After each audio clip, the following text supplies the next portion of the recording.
Hello and welcome to Everything End of Life with me, Jason Cottrell, and guests. And my guests today are Richard and Nikki Bowdidge from the Tom Bowdidge Youth Cancer Foundation. Hello, folks. How are you? Hello. Good Yes, we're very morning. good. Thank you. On this very wet morning. Just isn't it? Yeah, yucky, yucky. I interviewed. I think it must have been nearly a year ago, and we talked about your history, about the foundation, about what it does. Mhm. And I asked you if you'd be kind enough to come back the following year just to see how you'd been getting on and that sort of thing. Didn't realise what an amazing year you're about to have. So that's fantastic. But before we get into that, let's just recap, if we could, about how the foundation came about and what it does for the youth of today. Yeah. Gosh, yes, back 11 years ago in 2013, we lost our son Tom to an extremely rare and aggressive cancer. Whilst Tom had been poorly, he'd been diagnosed in 2012. He made it his mission to raise money for teenagers and young adults with cancer. And during that time, he decided that he wanted to set up his own charity. Sadly, he didn't see that come to fruition because he passed away in the October Yeah. 2013. And Richard and I decided that we would take his dream, and give him a legacy, and so we set up the charity in 2014, and it's gone from strength to strength. We've now just gone through the 1.8 million barrier. Wow. And Tom, I know, incredible. Tom made it Boy. very clear the things that were missing for teenagers. They're very much the forgotten generation when it comes to cancer care. Yeah, I And we remember do you have, talking about there not being actually facilities for that in between time. So it's for children, there's lots of yep, facilities. For adults, lots of facilities. The in between bit, not a lot. yep. There's not a lot, no. We have the amazing Teenage Cancer Trust, and they have various units around the country, but it's not enough to cover everybody. It's also not enough when you have to be sent to your local hospitals. They aren't then geared up to be able to help out. Tom always said, I'm not a 6 year old and I'm not a Mhm. 60-year old. He said, I need my own type of facilities. I need Wi Fi for starters. He said, I don't want my dad sleeping on the floor because they can't provide a chair or a bed for him, but Yeah. I want them near me. So that was sort of one of the areas. The other area is and has become we've just been so desperately Mhm. needed, especially this year. We've hit record numbers. Is the support of travel costs, Right. food. Because of the cost of living crisis, everybody is really struggling, and of course, no one more so than all the families that have possibly lost incomes because they've had to take time off to look after their young person. And so it's sort of become very much a needed sort of thing that we didn't anticipate. We knew we would be there to help those, but we really didn't expect it to hit the record This numbers is that it because has this the year. kind of Mhm. political landscape has changed, doesn't it? The Absolutely. Absolutely. And and the COVID economic and landscape as well. yeah, yeah, Yeah. and the economic specifically, I think that has hit so many people. I mean, we hear about this all the time. That people are struggling. Food banks are still on the rise, and Yep. it's a Yeah. bit of a tricky situation. Yeah. So Yeah. then, if And you're when you've got to faced, remember that, so then if you're faced with a diagnosis that means you've got to travel, that must be just like a kick in the teeth. You know. absolutely. And for many, they're not travelling locally. They might be going to specialist centres that are, many miles away. They may not be staying overnight. They may be travelling there every day. Some people have got round trips of sort of 200, 300, 100 miles every Yeah, single day. Plus, they feel absolutely rubbish because their treatment is making them feel so bad. Got to pay for parking. Just so many extra costs, and that's just to get them to actually have their life saving treatment. We had yeah, two young lads I may have mentioned before that we discovered were having to make a decision between, and these were separate cases, a decision between whether or not they were going to pay their food bill and have food that week, or whether they would pay to the transport to get to the hospital, and they chose the food. And you just think, but you need your treatment in order to keep you alive. We shouldn't be in this situation. I was just going to say, it's crazy, isn't it, that we are, one of the richest countries in the world, and we're with a free, supposedly a point of delivery NHS, and yet with all these hidden costs, that's just really unfair. I think the fact that there's a need for a charity like yours is a bit shameful on our society, I think. Yeah, I think they've done some research. It's an extra £750 a month per family that has a young person diagnosed with cancer that they have to find. And so many people. And got a young mum. She works in a supermarket, famous supermarket, and she has asked for time off, and they have said, "But you haven't got the cancer. Your child's got the cancer, and therefore, no, you won't get paid leave." So it's not living compassionate leave, is it? It's just Exactly. No. When Tom was in hospital, we had one mum who she applied for it, and they said you can have as many unpaid days off as you like. That's outrageous. So she resigned, and that's often the problem. Is as Nikki's alluding to, one of the parents or a carer may often have to give up work, because they're looking after a very, very ill child. So let's talk a little bit about some of your successes, because you've had quite a few. So, so just give us maybe a couple of case studies that or examples of how the charity has specifically helped specific people. You don't have to give any names or anything, GDPR and all that jazz. Yeah, no, absolutely. There's one young girl that we helped. We quite often give laptops and IT equipment because not everybody, has their own. And one of the things that these young people are so determined they're going to beat their cancer, but they can't see what their future is going to look like. Right. And we gave this one girl her laptop, and she was able to take on a signing course. That when she then went into remission, she then could pick up her where she'd sort of left off on her college, etc., and go into a job. And she said to us when she received the laptop, she said, "You've given me a reason to live." Life itself wasn't just a reason to live. She actually needed, they've had this bowling ball thrown at them at the hardest time of their life anyway, when all these changes are taking place. And to give her that reason to live, was just an amazing, amazing thing that we could do.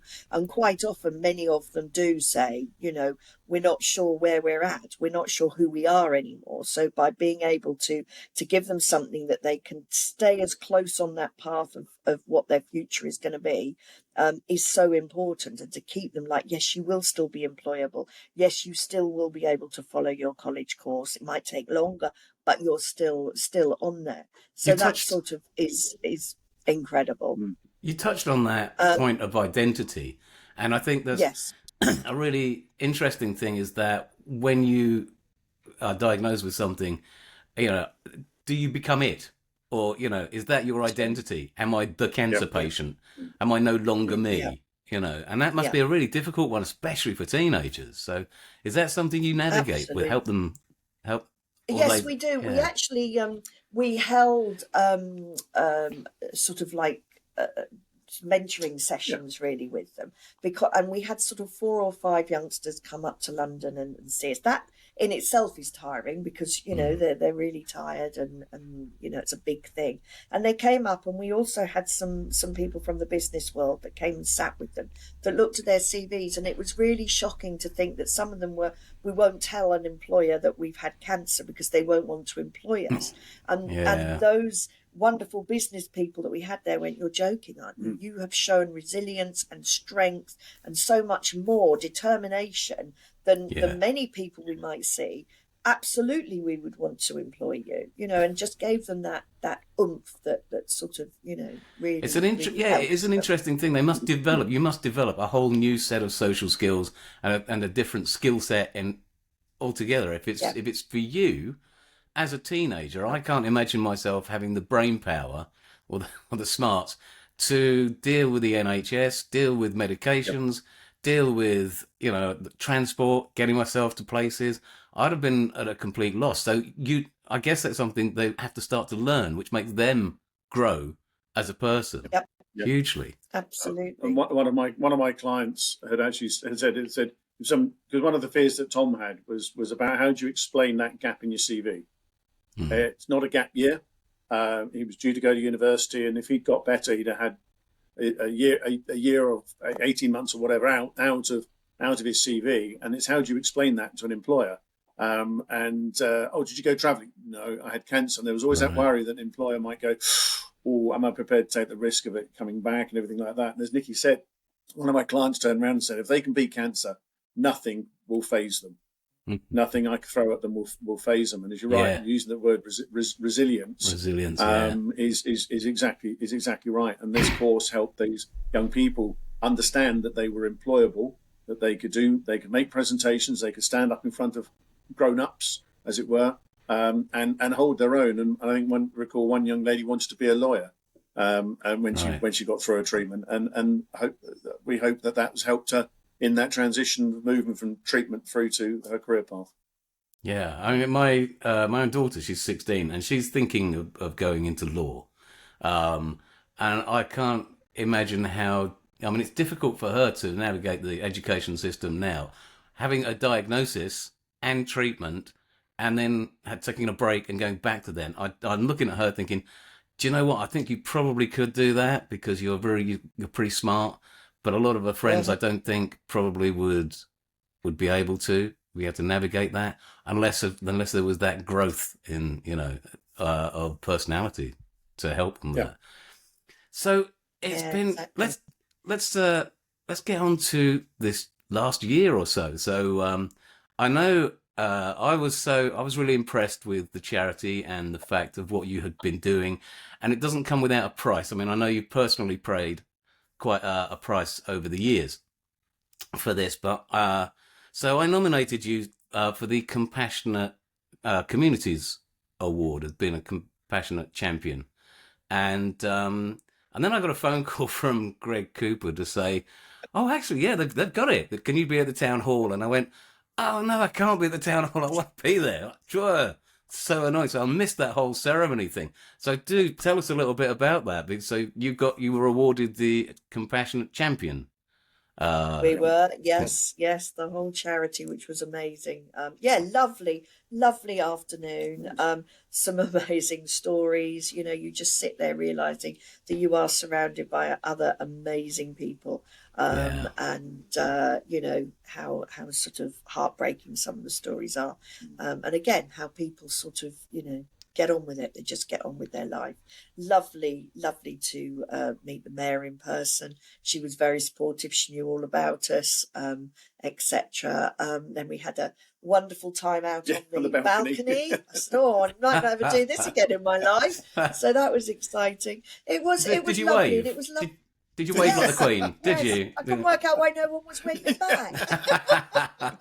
What is that stupid woman doing up there? So it was lovely to be recognised for the work. Yes, it was a super thing. We felt very honoured to be. I think it's a fantastic thing. I think that Greg Cooper and Sean Leake and many others have now started to form together. And Colchester, I think, was awarded Compassionate City status.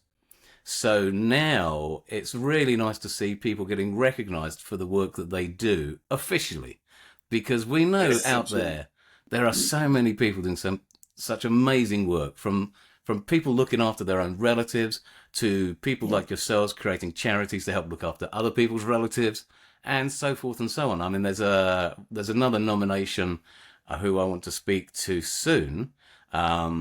Is Joe from Red Line Books, because they started up a cafe called the Death Cafe, and it was because they had experienced loss, and just opened up the bookshop for people to come once a month or once now and again to talk about it, to support each other. And what a lovely idea. So, it's such a different range of things that people get awarded for. So you got your award, and simply because of that, I stood in the... Absolutely, yeah. Could be, yeah. Somebody's watching. I've got to say this. I was just standing with the kids in the co-op, one day and chatting away, and they were just being all over the place as they are. And then I turned around and there's Richard standing behind me. I said, oh hello. He said, I recognised your voice before I recognised you. Oh, okay, fair enough. Yeah, stop that. Put that down. Don't touch that. You know, that kind of thing. And I said, how's it going? And he just turned around and pointed at the newspaper, the Gazette, I think, and said, oh, we got an MBE, you know, not much happening, really. So that must have been incredible. Incredible. So do tell me about the MBE. How did that come about? They must contact you and say, and you go, no, it's a spoof phone call, isn't it? This is... Well, exactly. funnily Taking enough. the words out of our mouths. We both got contacted separately back in February. And I got contacted where they were asking me about Richard, and he likewise got contacted, and we didn't say anything to each other because it says, please don't tell the person. So we didn't. And we both thought to ourselves, this is an absolute wind-up, total spoof. They asked quite personal information, and you did all the due diligence of checking, finding them on LinkedIn and everything like that before you actually realised, well, it could be true. We both did tell our daughter. We did both say to her. So she had to hold the secret, but we didn't tell each other. And nothing happened. You know, it was like, yeah, I don't reckon that's happening. Then in November, we came back, and blow me if there were these very important looking letters sealed by sellotape, I have to say. Sellotape, oh, right. No expense spared. With the King's message on the front. Brilliant. We were, funny enough, I literally popped in to get something, ran back to the car where Emma was, our daughter, and handed this letter to Richard. I'd got mine. And I said, I think we'd better open this together. I went, what do you think it is? And Richard used a few expletives. I'm still reading it because I'm trying to understand what all the words say. And Emma just went, oh my God, thank God you both now know. Or similar to that. She doesn't have, it's not a family secret anymore. That's just bizarre. Fantastic. Like, wow. That's amazing. And yeah, we couldn't believe it. And of course you can't tell anybody, which is really hard. And we used to, each night, one of us would be Googling something about it online, going, I just need to check, well, what do people wear and what do we do? When will this be? And then, I come upstairs with a cup of tea and say, good morning, Mrs. Bowdidge. Yes. Yes. Good morning, Mr. Bowdidge. Then we just had to drop, we had to lose it because it was getting so hard. It's like, just forget. And then we had a lovely lady ring us separately. I think she had teams with you. From the cabinet office. And then she rang me the next day and asked if we would be happy if the press got in contact. Yes. And then, it wouldn't do the foundation any good at all, would it? Clearly. Absolutely. I don't want any press coverage whatsoever. So then we knew then when it had been released, because suddenly the phone didn't stop. I think at one point I was in the middle of a furniture store in Ipswich and I had to give an interview in the tea room. Oh, really? That's awesome. Greatest Hits radio and finger in her ear. And but how amazing. I mean, people like us don't get things like this. And we will always dedicate any awards to our supporters and donors, because we do the work, I know that. However, if they didn't give the money, we couldn't do the work. So it is for everybody. We did get asked a lot what we thought Tom would think, and I said I can tell you exactly what Tom would do if he'd been given one. I said he would ask whichever royal we will have in the ceremony, he would ask them what they could do for the charity. And quite right too. Oh, he would push it. Quite right too. Absolutely. That's beautiful. So you went to Buckingham Palace, was it, or I don't know, where is it you go? No, we think it will be possibly 6 months ish. We're sort of looking. At the moment we're watching people that were awarded theirs in the birthday honours, and they are just sort of going through those at the moment. Right. So we're assuming ours might be 6-7 months down the line. So which will be nice because it will be summer. But what's really nice is that we go up together, so we don't miss it. So it's not a case of one missing the other one. Yeah. But we're also allowed to take 3 guests each. So the family. It'll be a family thing. day out. Family affair. Oh, Family that'd be event, yeah. fabulous. And the most important question, which you raised earlier, is what are you going to wear? Quite, absolutely. I mean, I feel a new outfit coming on. I think it's got to be, hasn't it? Really? Good Oh, lord! no. I have found. There you go, I Richard. found a shop online that does actually do outfits for your ceremonies. So No, I might have to really? visit. Yeah, I've It got would one have too. to- It's called Moss Cross. Oh, I don't know. I'm not going to Gentlemen's advertise. outfitters are available. Yeah, sorry. Yeah, George down at Asda does quite a nice suit, I think. You know, it's right. Go on the cheap. I'm going to be boring and traditional and go tails. Okay, very good, very nice. I like that. Yeah. I like that. What we found out recently is we get different. Although we've both got MBEs, mine is a T-shaped red ribbon, and Richard's just a straight down red ribbon. Now, why I is didn't that know then? the MBEs. I have no idea. Don't know why. So I get slightly bigger Yeah, one. and then we can buy. Then I think we can then get like a little miniature one that's like a dress one. So you know, Right. like you get the miniature military medals. Yeah. And then we can also buy a little pin badge as well, so that it's we can wear it on a lapel or something. I'm sorry, you have to buy that rather than they give it to you. Oh yeah, Yes. So the other one's free. No wonder the royal family are rich. You know, that's all I'm saying. No. That got Don't this be sorted, haven't they? But what It's an honour. we What an do honour. still Yeah. keep pinching ourselves, thinking, "Wow, never incredible. ever did we think that." And that I mean, would happen. what do you think? I mean, that has got to have a knock-on effect for the charity, because you're going to get, as MBE people, a much wider audience as well, and I hope invited so. to different kinds of events. I'm guessing the networking will help. It'll help the networking to grow. Am I right in that? Is that something you I'm think hoping, might happen? Yes, no, we have heard that, yes, some charities, it absolutely, catapults them, basically. Yeah.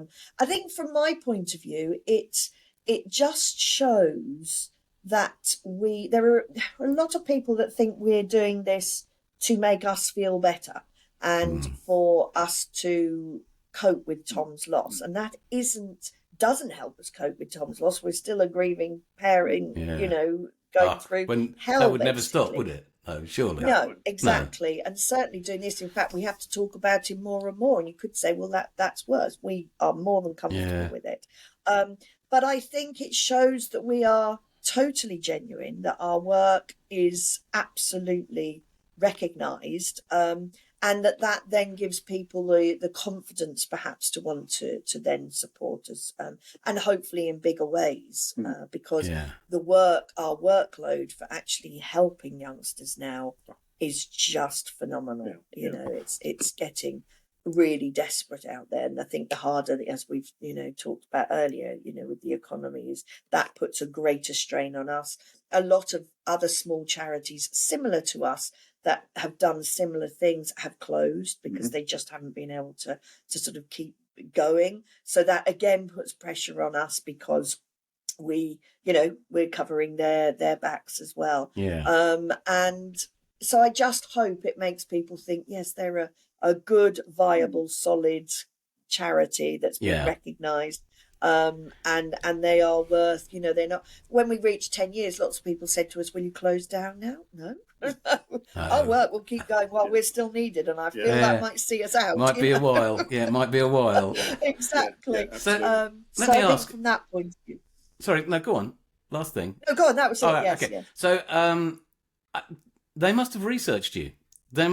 Somebody must have nominated you. So do you know any idea of that background story? Not No at idea. all. When the lady from the Cabinet Office phoned up, bless her, she runs. You get when the letter comes through, you get a synopsis of the citation, and then she phones up to go through the whole citation, which is what's then released to the Press Association. Right. And she said to me, as Nikki said, so I better go and get a box of tissues before I start reading this. And she read it, it's the numbers that are used in terms of the number of people we'd helped and the amount we'd raised was probably about a year or so old, maybe 18 months Yeah. old. So that's possibly how long ago the application went in. But then there was Are you there?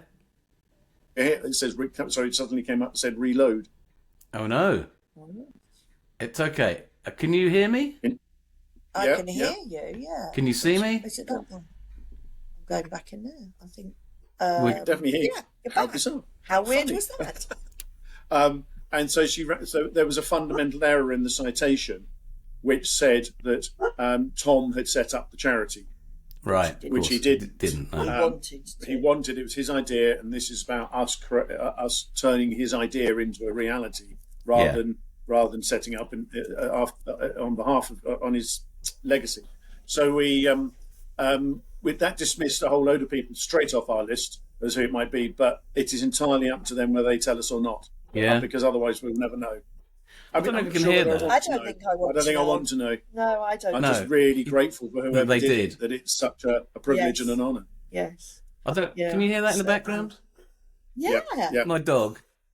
So we got. Sorry about that. We've got a full length window. So Yes. Somebody's dared to walk in front of it. yeah. Context humidity. If the neighbours walk into the house, I mean, she goes off on one. So. Oh, bless her. Bless her. I think she's settling down now, so I'll give her a moment. You know, and I like to keep that kind of thing in because that's quite human, you know. So to all of my listeners out there, you know, it's my dog. Yeah. You know, she's annoying, but I love her. You know? Clearly got something to say. Just give me. Oi, quiet. That works. Blimey, doesn't normally. I did. Yeah. Well impressed. For now. Yes. So okay. So going forwards, Yes. what's the plan for the next? I saw you on. I'm not sure if it was Facebook or LinkedIn or something, but you were wearing a costume and out there doing fundraising a little while ago. Is it a giraffe costume? That's the one. Yes. Yes, so that was Lindsay, our Yeah. lovely fundraiser. Yes, because we've got the Zoo Stampede coming back, and she was off to the zoo to do some filming. And I sort of said, I said, Tom had loads and loads of onesies that were animals. I wonder if we've got a zoo one.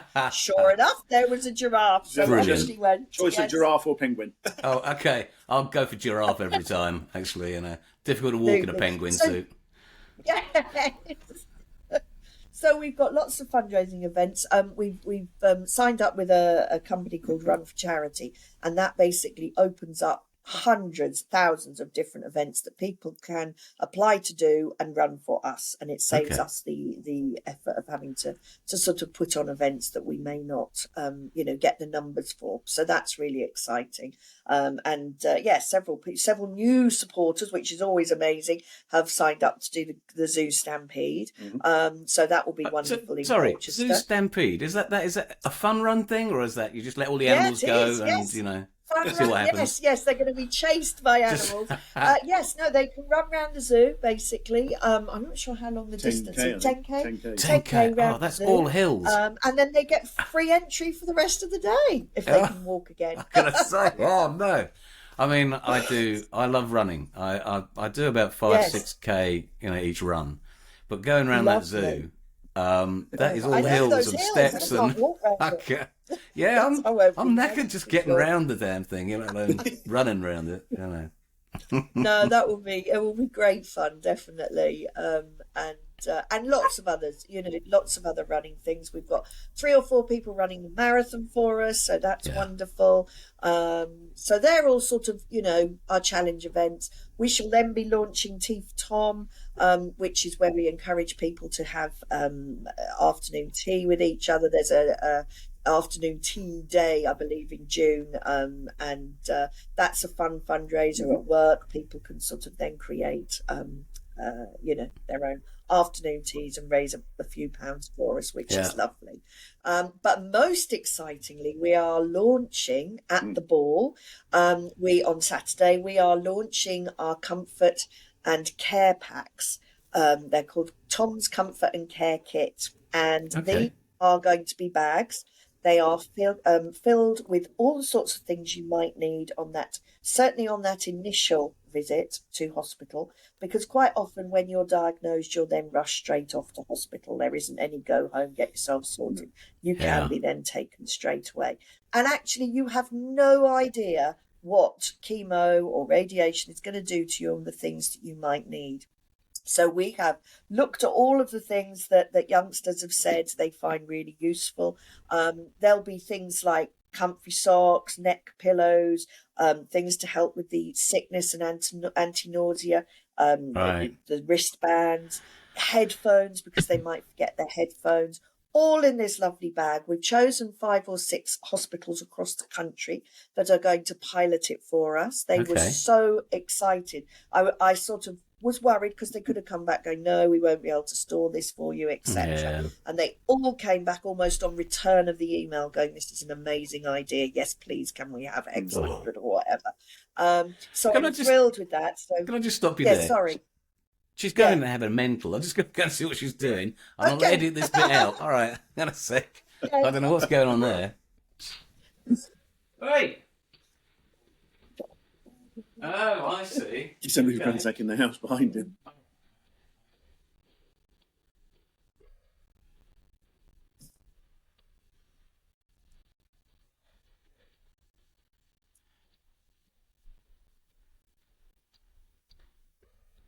Okay.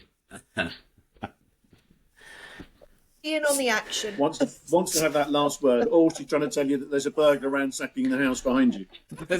They're having an oil delivery next door. That says, Excellent. so they're, but at least she's letting me know what's going on. Thanks very much. Yes.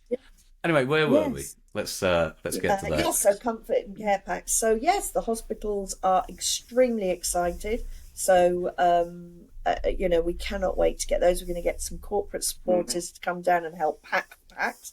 So that gets them involved. That is such a great idea.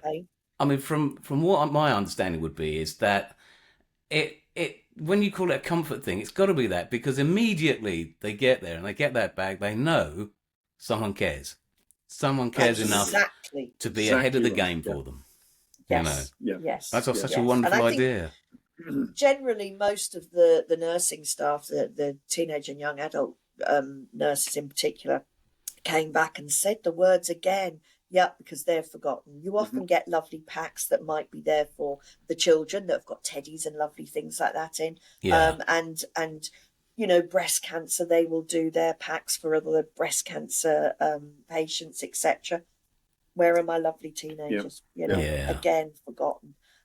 So we're very excited about that. It's been a long time being planned, etc. I mean, really too long.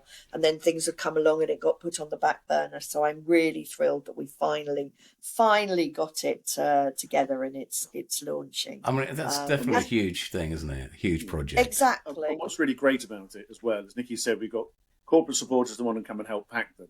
But it's also a great opportunity for a corporate to get on board and sponsor a load of packs, get their brand awareness and their name out there as from a CSR point of view. That it's really, really strong physical thing. It's a real that they can get practical thing, get their name associated with. Yeah, I mean, and that is one. Yeah. That's what the corporates. It's a business world, and yes, they do like to be seen to do charity, but also if I'm guessing if they've got their actual logo on something. Maybe not in the pack, but in the advertising or whatever. No, that's going to be really, that's going to lift their business as well, isn't it?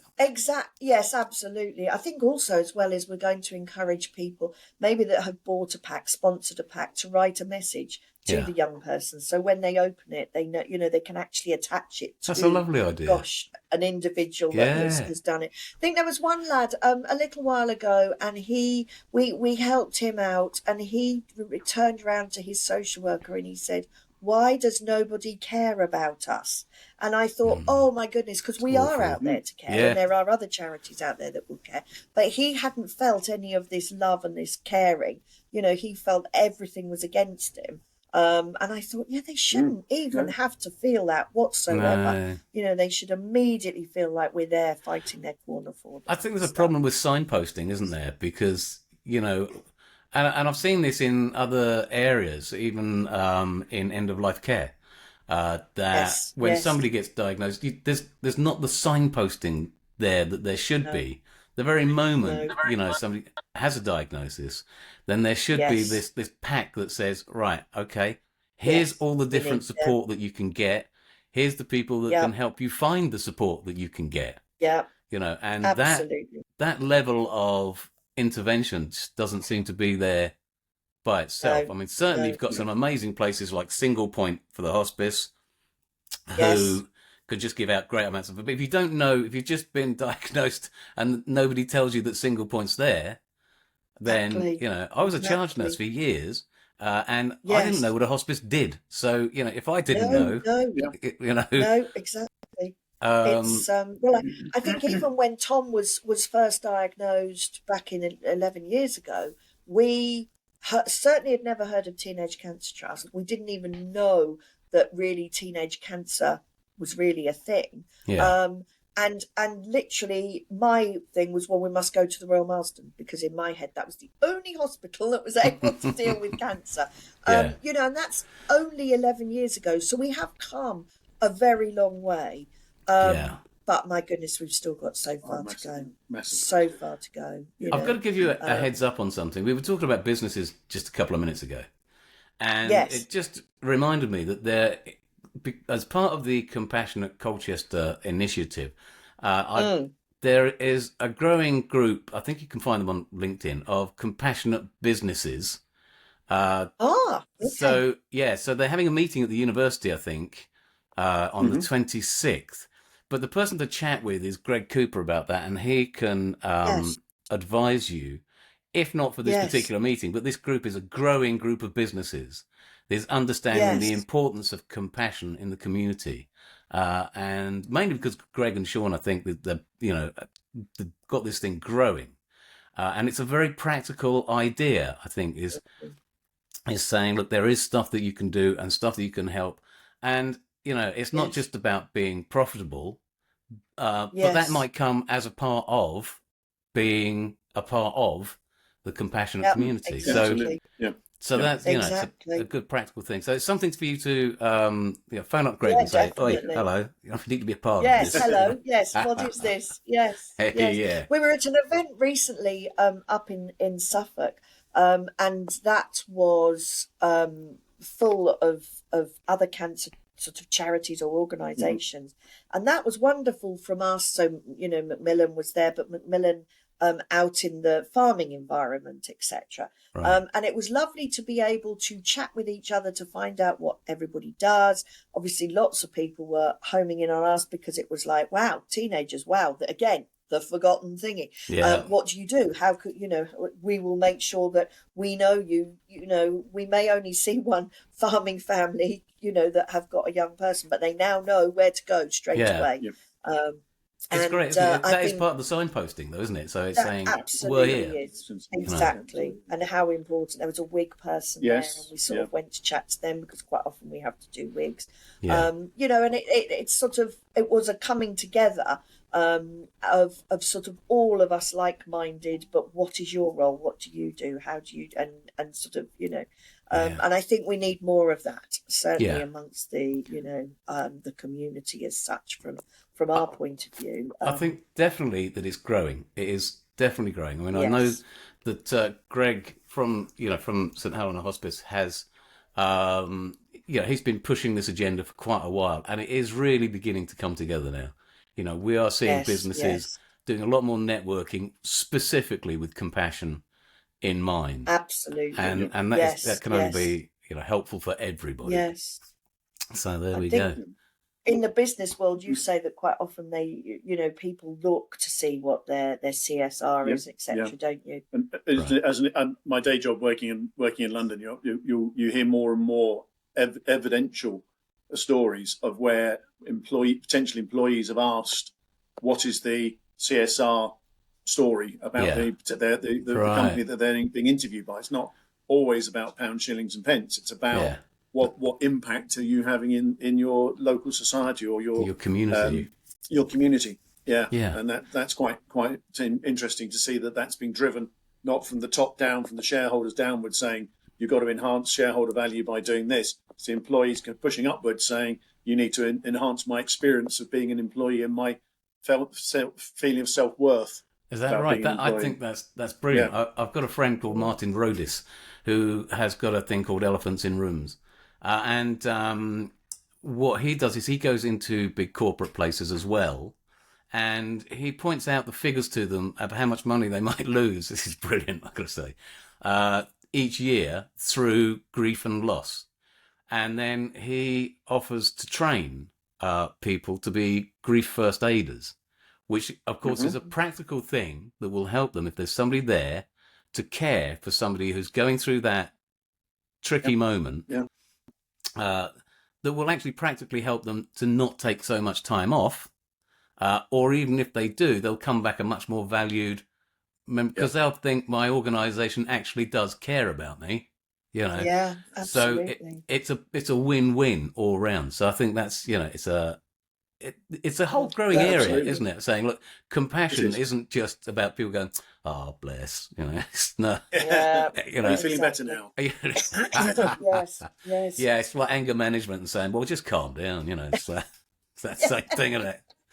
Yeah, need a bit more than that, folks, I think. Yeah. Absolutely. Yes. Absolutely. Yeah. And it's, I think, also Sorry, go on. for companies to be aware I think I've lost that you employees again. are not robots. Oh, you're back. Hang on. I lost you there for a Yes. second. So I was saying it's also important for employers to appreciate that their employees are not robots. Yeah. They're not lemons that can be squeezed until the pips come out and you then get some more out of Tesco's. They are people that can make a difference. And if you make their experience of being an employee when they're in a time of need that little bit better, their contribution back to you as an employer will be greatly enhanced because of the loyalty they feel towards you. Absolutely. And that's driven me where companies have helped me, whether it be through the direct situation when Tom was ill and Tom died, through to those that are seeing the good that the foundation is doing and want to support the foundation. Yeah. And that's been very, very important to me. You know, it's such an incredible foundation. And talking about that, I'm casting my mind back to when I was a staff nurse and in the NHS. And it was quite a while ago, so things have changed and moved on, I'm pretty sure. But actually, there was a great feeling of camaraderie amongst the staff on the ground floor, but an absolute understanding that the management didn't really care. You know, they didn't care about you as an individual, which in psychiatry, you would think would be counterintuitive. But no. So I'm kind of hoping that's changed over the years. But yeah, if I'd felt more valued, you know, that back then, and people say, well, what career path were you thinking of following, and how can we facilitate that, and yada yada yada. But as opposed to, I've got staff nurse. I can't comment for that world, but in the commercial world, I think it is changing. You still hear some horror stories, but on the whole, I got an email from one of my prospective business clients who's saying we're looking at you as a possible charity of the year. So there's more and more of those. You're seeing those. Yeah. And I had a meeting with somebody only last week, and I'm looking. You do the research on the website, and there's a big section about their community payback and their CSR and everything like that. And you think, actually, that's becoming a bigger part of corporate, and I hope that flows through to the world at large. I think the one thing that I add is the fact you just used the words charity of the year. I don't like charity of the year. I like to think of it as a partnership. So for me, it's about charity partnerships because it's a two-way thing. You know, it is charity of the year sort of suggests, well, we want your money, thank you very much, and this is what we do. Whereas actually, I want it to be a partnership between the two, because I think once you involve people and you get them right into the nitty gritty of what we do, why we do it, not what we do, but why we're doing the job we do, that then you get them much more deeply involved. Because, you know, charity of the year, yes, thank you very much. 2025, goodbye, see you again. I'm looking for lifelong people that are it's like getting a small Oscar. You go, have an Oscar, sod off. That's good. Thanks very much. Exactly, yes. That's right. You know, and I think that's so important. I think that has to be the change that we look at if we're going to be able to work with corporates, that we value them, but so much more as, you know, as what they're there for. You know, they're our ambassadors. They're the people that can go out in the world, whoever they talk to, and spread the word about what we do. And quite often when we do go up and chat to them, there will be a story somewhere in the room. You know, my niece, my nephew, my own child, my whatever. that has been touched by cancer in some way. So. It's, we're a world made up of human beings, not just Really are. employees and employers and the like. Yeah, So yeah, everybody's got the stories. Yeah. Listen, it's been amazing Totally. catching up with you. Great to And, see you again. and hearing you get it. And I'm really glad that because of my interview, you got an MBE. That was Totally. We've got you to thank. It was 100%. written right at the bottom of the citation. That's where it went. I was listening to this. King Charles specifically said it. If only that was true. Listen to some podcast. Yeah, it's like That would be wonderful. You can have a royal appointment. We'll tell him. We'll tell him.